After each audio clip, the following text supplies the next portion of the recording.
Hey guys, it's Kayla. Welcome back to my channel. Today I'm going to be kind of showing you how I go about making my stickers.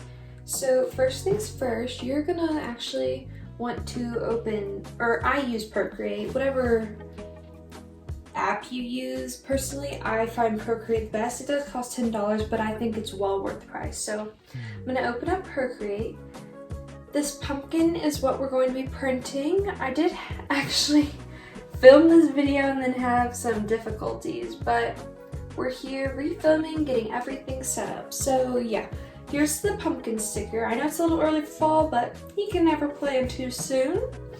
With the sticker, it is so important to have an outline. As you can see here, I have, it has to be on a separate layer too. So it's white, it's the lowest layer, or the most backward layer. And if you want a separate video on how I go about actually creating a sticker and designing it on Procreate, I can do that too, but this is just now that I already have my design. So go up to the little wrench in the top left, go to share, and do PNG. Now if you're gonna be doing it all from your iPad, then great, but I'm going to be exporting mine over to my laptop because that's where I prefer design. So I'm going to click Kayla's MacBook Air and that's going to airdrop over to there. Okay, now that that has been sent, I can go ahead and get out of this and everything. Turn this off. I'm going to grab my laptop. I use a MacBook Air, by the way. Let me get the screen recording started. Okay, so yeah. Oh, wrong tab. So it's down here. I'm gonna go ahead and open up Cricut Design Space because I have a Cricut machine and I absolutely love it. Let me sign in super quickly.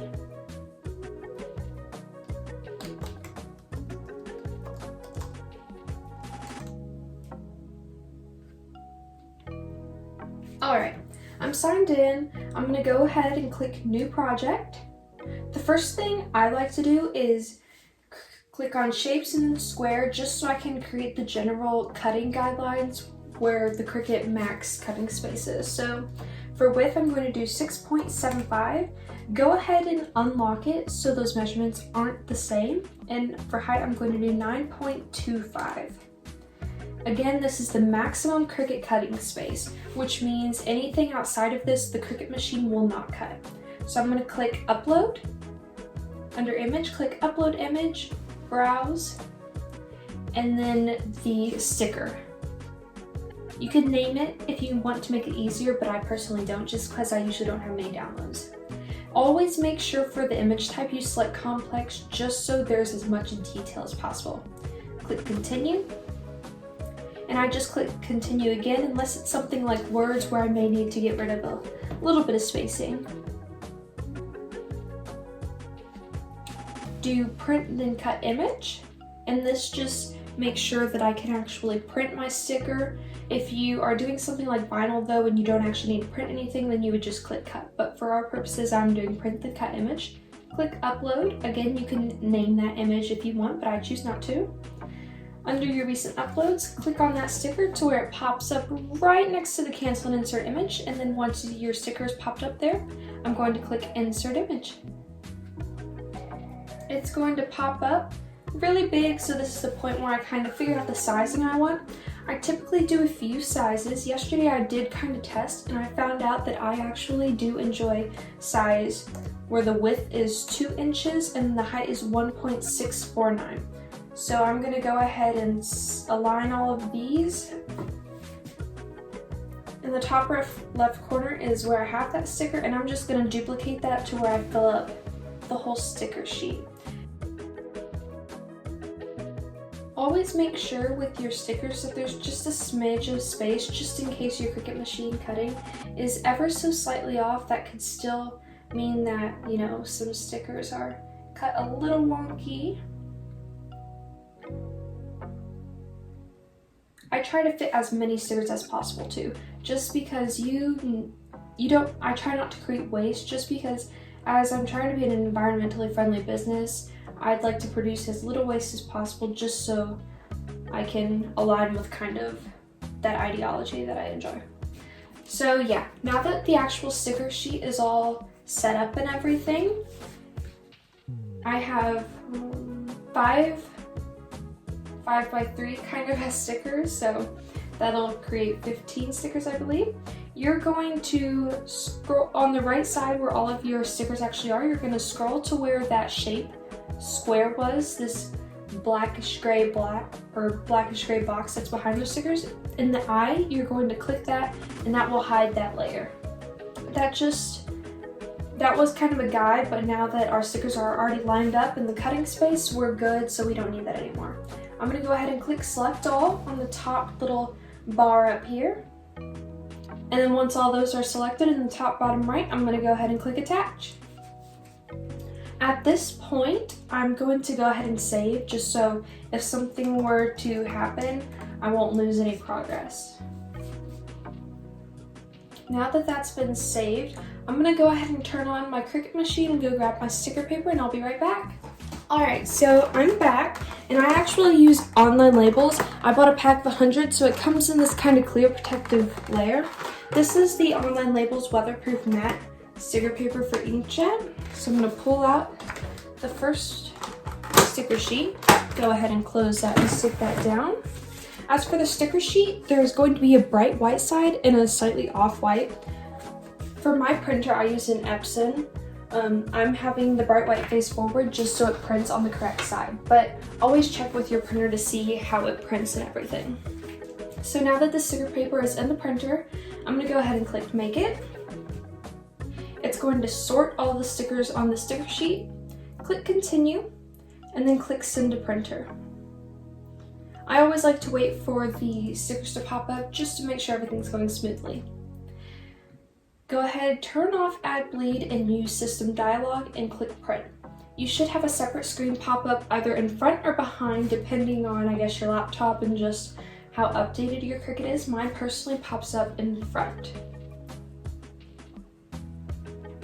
Now that it's popped up, I'm going to go to Layout and then click Print Settings. This will allow me to change the media type and print quality. So for media type, I'm going to change it to Epson Matte, and then print quality, high quality is what I'm going to set it to, just so there's as much detail as possible. And at this point, I'm going to go ahead and let it print, and I'll be back when it's done.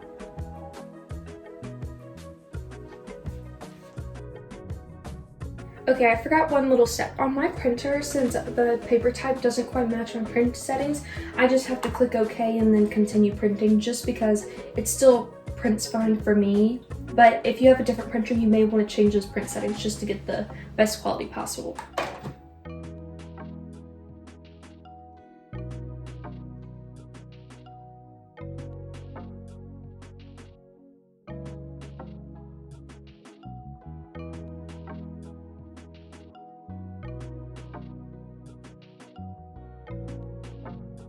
Alright, now that the stickers are done printing, now is the fun part where the Cricut machine can actually cut. So, I'm going to go ahead and grab the sticker sheet. Now, as far as the Cricut machine goes, there is a dial right here, okay? And this will determine how deep your cutter will actually cut. So I have mine set to Cardstock Plus, which means it is the little dot between cardstock and bonded fabric. As far as the mat goes, I use Cricut's Light Grip, which is the blue mat. I'm going to go ahead and peel off the protective layer. And I have this little hole at this top always facing up.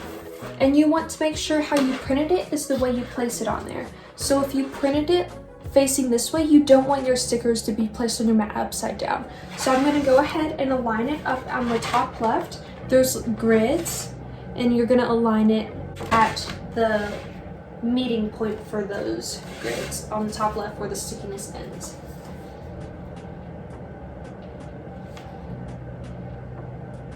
You want this part to be as precise as possible. In my opinion, it does help the cut, but this black square or rectangle around the stickers will actually determine the accuracy of your Cricut machine's cutting, because this is what the Cricut machine scans for. So I'm going to go ahead, pull my Cricut machine up, just so when the mat comes out, it doesn't hit the back wall here. So go ahead and open it by clicking this open button right here on the left side. Okay, Okay, now that that's open, you're going to see, I don't know if you can see in camera, but there's little notches on the bottom area of the machine.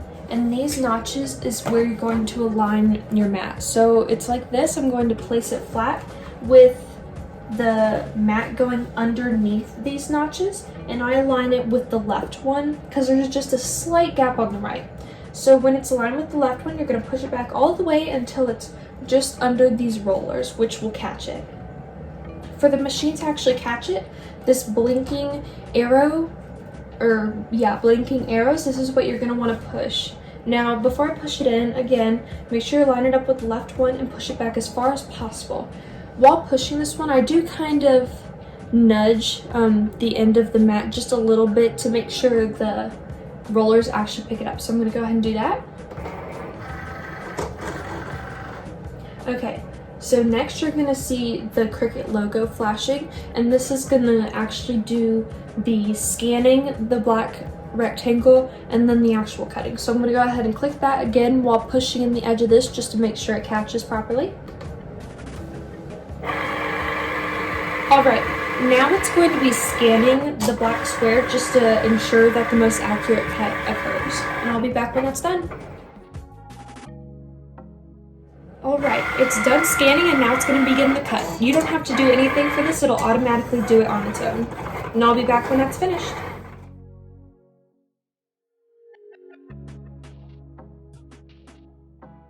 Alright, the cut is now done, so I'm going to go ahead and push my Cricut machine back, and now these blinking arrows are going in.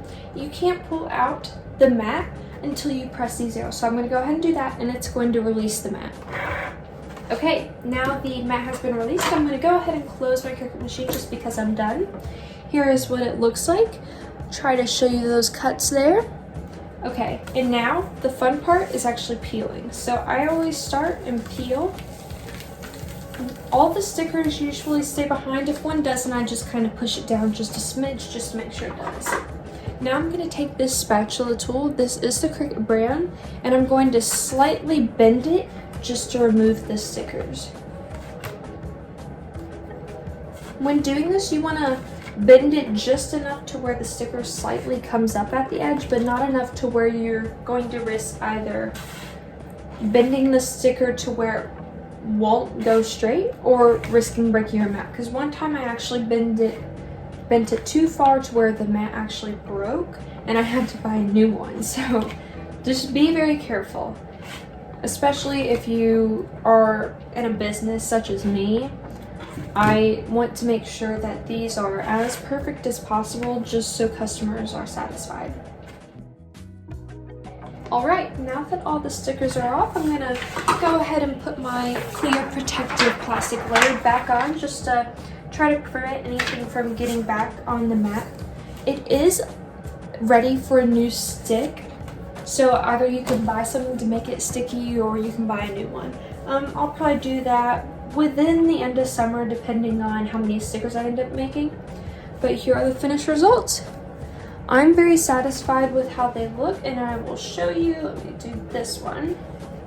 So yeah, here's the cute little pumpkin. They are very thin, so keep that in mind. And then the back is just got that lining on it. If you do order from me, I will actually put a cut in the back with like an X-Acto knife or something just to make peeling the stickers easier, because I actually did have someone mentioned to me that it was difficult, which I didn't realize, so I really do appreciate when customers give me feedback. So if you do want to order, I would greatly appreciate it. I love any and all support for my small business. I do hope to have the pumpkin stickers listed probably around August, just because that's kind of when weather starts cooling down just a tad, where fall begins soon. In Louisville, Kentucky, we don't get a huge season of fall, but you know, I still love fall, the pretty trees turning all the colors and everything. But yeah, thank you so much for watching this video. Feel free to like and subscribe, hit that notification bell if you like what I do here, and I hope to see y'all next time. Bye!